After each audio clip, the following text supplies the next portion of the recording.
ভুট্টার কোন পোকার আক্রমণে আপনি কি ঔষধ দেবেন সেটি আজকে আপনাদের সামনে তুলে ধরবো।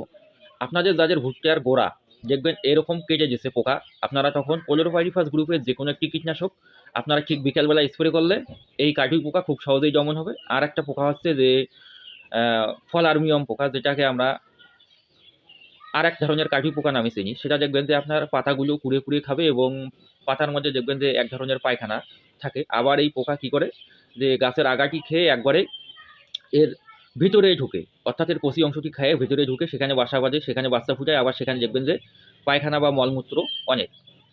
এর জন্য আপনারা কি করবেন যে অ্যাবামেকটিন বেনজয়েড গ্রুপের যে কোনো একটি কীটনাশক আপনারা 10 গ্রাম প্রতি লিটারে দেবেন। এবং আমরা অনেকে বলি এটাকে মাজরা পোকা, আসলে এটা মাজরা পোকা নয়। মাজরা পোকার ওষুধ দিয়ে এই পোকা কিন্তু নির্মূল হয় না। তাই আপনারা অ্যাবামেকটিন বেনজয়েড গ্রুপের যে কোনো একটি কীটনাশক বিকালবেলা আপনারা স্প্রে করলে আপনি এই ফলারমিয়াম পোকা থেকে চিরতরে মুক্তি পাবেন। আরেকটা বিষয় হচ্ছে, বাজারে অনেক ধরনের অ্যাবামেকটিন বেনজয়েড গ্রুপের ওষুধ আছে যেগুলোর মেয়াদ খুব কম। আপনারা যারা ভুট্টা চাষি আছেন, বিশেষ করে আমাদের উত্তর অঞ্চলে, আপনারা কিন্তু সময় পান না। আপনারা তামাকের আবাদে অনেকটাই ব্যস্ত হয়ে পড়েন। আপনাদের জন্য হলো আপনারা সিনজেন্টার প্রোক্লেম, সিনজেন্টার প্রোক্লেম যদি আপনারা স্প্রে করেন তাহলে দেখা যাবে যে আপনার 20 থেকে 25 দিন বা 30 দিন পর্যন্ত আপনি এই পোকার হাত থেকে মুক্তি পাবেন। কেননা প্রোক্লেমের মেয়াদ সাধারণত 25 থেকে 30 দিন হয়ে থাকে। এই 25 থেকে 30 দিন পর আবার কিন্তু পোকা আক্রমণ করবে।